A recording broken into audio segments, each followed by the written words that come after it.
જોજો કે રામાયણ ઘરની અંદર છે અને મહાભારત ઘરની બહાર. બિલકુલ સાચી વાત.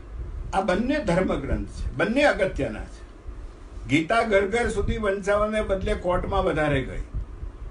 અને બહુ સાચી વાત તો એ છે કે રામાયણ અને મહાભારતનો જો કોઈ ડિફરન્સ હોય તો એટલો જ છે કે રામાયણની અંદર કોઈ ગાદીએ બેસવા તૈયાર નથી.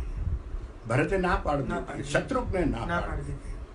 મહાભારતની અંદર આપણે જોઈએ છે કે એમાં ગાદીએ બેસવાની લડાઈ ચાલે અને તે હજી ચાલે છે, હજી આજે ચાલે છે. રામાયણમાં જો સીતા માતા પોતે બોલ્યા હોત ને તો ક્યારેય રામાયણ નહીં થાય. અને મહાભારતની અંદર દ્રૌપદી માતા પોતે મૂંગા રહ્યા હોત તો ક્યારેય મહાભારત નહીં થાય.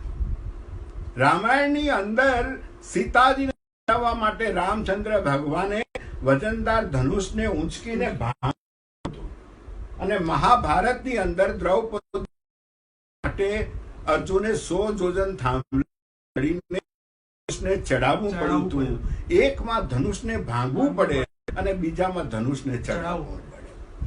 અને સાહેબ બહુ સાચી વાત જો કહેવાની હોય તો હું એ કહું છું કે રામાયણમાં એક જ વાત છે કે આ બધું તારું છે.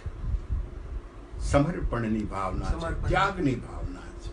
અને મહાભારતની અંદર એક જ વાત છે કે આ બધું મારું છે. એટલે જે ઘરની અંદર તારું તારું હોય છે એ ઘરની અંદર રામાયણ હોય છે, અને જે ઘરની અંદર મારું મારું હોય છે એ ઘરની અંદર મહાભારત.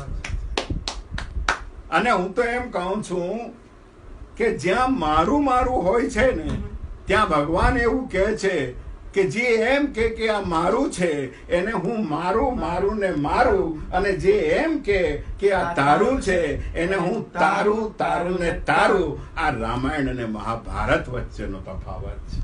ક્યાં વાત હે, ક્યાં વાત હે. ખૂબ જ સરસ તફાવત.